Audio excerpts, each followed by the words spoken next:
ఇంతమంది ఆడపిల్లలు ఉన్నారు, ఇంతమంది మగపిల్లలు ఉన్నారు.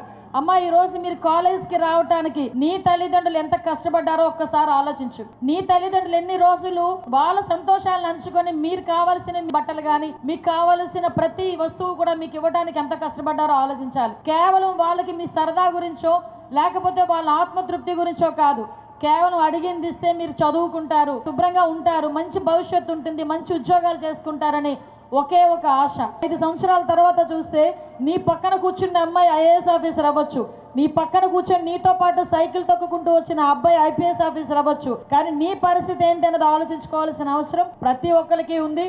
ఇది ఒక బాధ్యతగా తీసుకోవాలి. డ్రగ్స్ అనేది ఈ రోజు చాలా మంది ఒక ప్యాషన్ గా తీసుకునే పరిస్థితి అయిపోయింది. మన జీవితాన్ని నాశనం చేయడానికి వచ్చే ఈ డ్రగ్స్ గానీ గంజాయి గానీ చాలా నిశ్శబ్దంగా, చాలా జాయ్ఫుల్ గా మన కుటుంబాల్లోకి, మన జీవితాల్లోకి అడుగు పెడుతుంది. మీరు ఎన్ని రకాలుగా దాన్ని టాలరేట్ చేసినా, వద్దు అని అనుకున్నా కూడా ఏదో ఒక ఫ్రెండ్స్ రూపంలోనో లేకపోతే పక్కింటి వాళ్ళ రూపంలోనో లేకపోతే మీకున్న మానసిక పరిస్థితి వల్ల మీ దగ్గరికి చేరి సుమారుగా మీ జీవితాలు నాశనం చేసే పరిస్థితి ఉంది.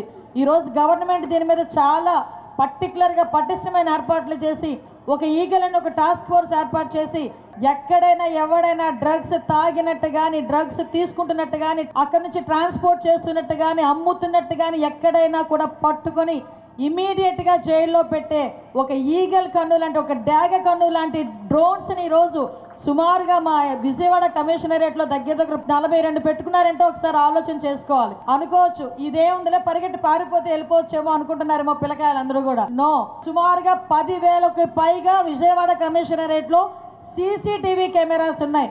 అందుకే తప్పు చేసిన వాడు తప్పించుకునే పరిస్థితి విజయవాడ కమిషనరేట్లో లేదు. అందుకనే ఈ రోజు మనకి క్రైమ్ రేటు కూడా తగ్గుతుంది, ప్రజలందరూ ప్రశాంతంగా వచ్చే పరిస్థితి కూడా కనిపిస్తా ఉంది.